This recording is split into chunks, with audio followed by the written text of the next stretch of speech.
wabdi uu hogaaminayo taliyaha ciidamada xoogga dalka Soomaaliyeed oo ay weheliyaan xildhibaano ka tirsan labada aqal saraakiil ka tirsan wasaaradda gaashaandhigga iyo mas'uuliyiin ka tirsan maxkamadda ciidamada qalabka sida ee Soomaaliya ayaa u jooga magaalada Gaalkacyo sidii ay u dhameystir lahaayeen ololaha nabadeed ee dowladda dhexe ee Soomaaliya ka wada magaaladaasi.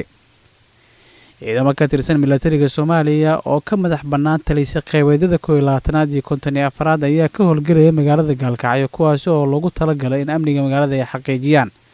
sida warbaahinta qaranka uu sheegay gudoomiyaha maxkamadda darajada koowaad ee ciidamada qalabka sida gaashaanle sare Xasan Cali Nuur Shuuto oo kamid ah wafdiga uu hogaaminayo taliyaha ciidamada xoogga dalka Soomaaliyeed. waxaa la sameeyay ciidan isku dhaf ah oo hore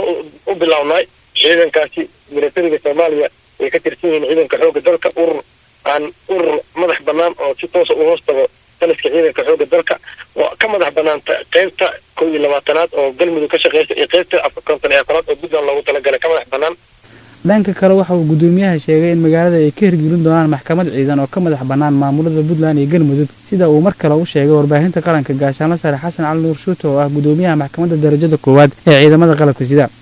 inta kadib garsoor ciidan ahaan anaga maxkamadda ciidamada qalabka sida waxaan bilawnay inaan la kulanno dadkii ka shaqeynaya meeshan booliiskii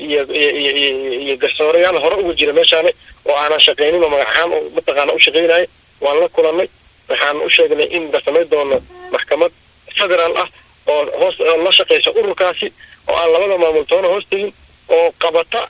ciddii dembi gasha ku koobtay dembiga inuu asaga gale aysan qabiilna una gelin maamulna una gelin